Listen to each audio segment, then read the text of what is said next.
rajulaini fil madinati wa kana tahtahu kanzun lahuma wa kana abuhuma shalihan. Ternyata tembok itu adalah tembok rumahnya dua anak yatim yang di bawah dari tanah itu terdapat kanzun, harta yang bisa suatu saat digali, dan itu adalah miliknya orang soleh. Bapaknya dua anak yatim ini adalah orang yang soleh, rizkinya orang yang soleh itu bisa dinikmati oleh generasi-generasi setelahnya.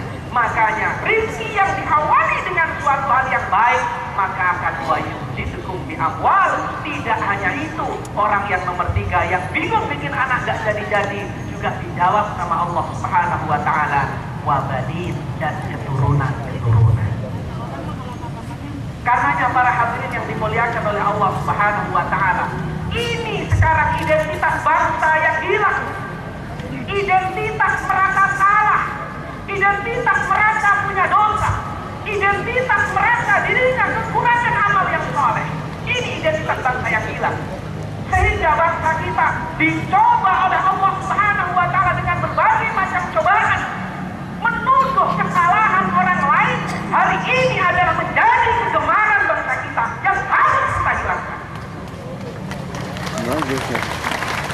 Sementara dengan menuduh selalu kesalahan orang lain, dia lupa dengan kesalahannya sendiri, sehingga nilai-nilai istighfar menjadi hilang dari jiwa-jiwa rakyat dan bangsa yang kita cintai.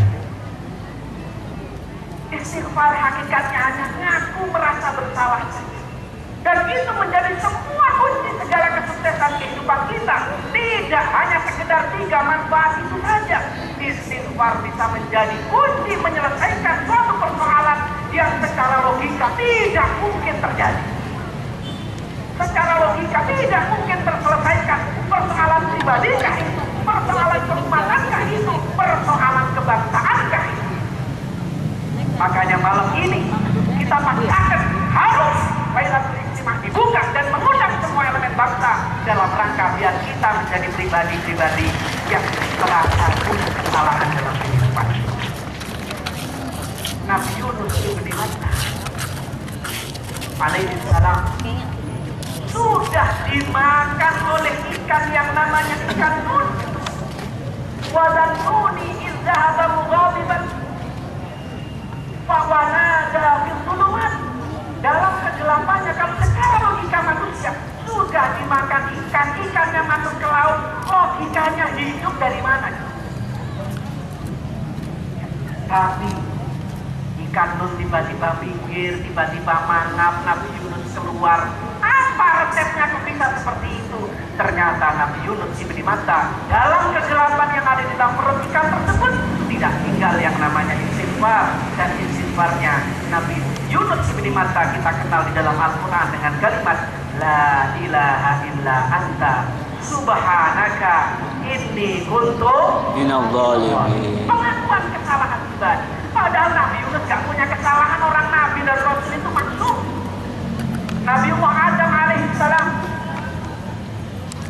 beliau diturunkan oleh Allah dari surga bukan karena kesalahannya, karena makan buah kulmi itu adalah wasilah. Karena Allah mentakdirkan harus adanya keturunan manusia, dan kita di surga tidak ditakdirkan adanya keturunan, sehingga proses terjadinya keturunan harus turun ke muka bumi ini. Maka buah kulmi itu adalah bagian daripada sebab yang harus dilakukan oleh Nabi Adam alaihissalam.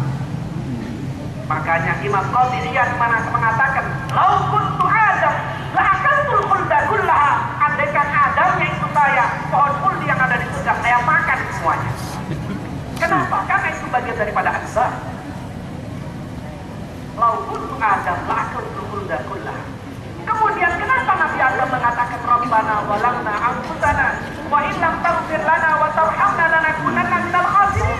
Sebagai bentuk merasa punya kesalahan, walaupun itu tidak dihitung sebagai kesalahan. Bagaimana pertanyaan kita mengenai kalimat yang ada dalam firman Allah Subhanahu wa ta'ala di dalam Al-Quran, fatalaqa Adamu min rabbih kalimatin fataba alaihi. Maka Allah menerima taubatnya Nabi Adam Jawabnya adalah kalimat pengampunan tidak harus selalu diawali dengan dosa.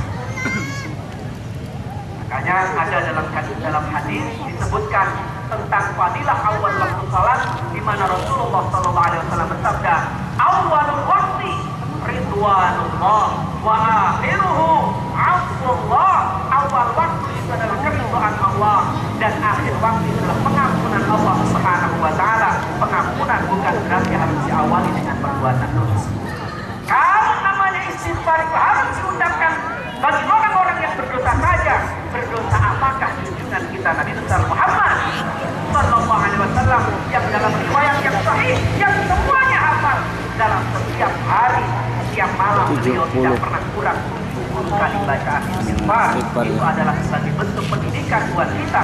Ngaku salah itu bagus walaupun tidak punya kesalahan, karena ini adalah kunci daripada hal-hal yang bisa insya Allah menyelesaikan persoalan-persoalan bangsa kita. Mudah-mudahan kita senantiasa diberkahi oleh Allah. Mudah-mudahan kita senantiasa diridhai oleh Allah. Mudah-mudahan kita menjadi orang-orang yang selamat dari dunia ila yaumil akhir. Demikian, wallahul muwaffiq ila aqwamit thoriq wal 'afwu minkum. Wassalamu alaikum warahmatullahi wabarakatuh.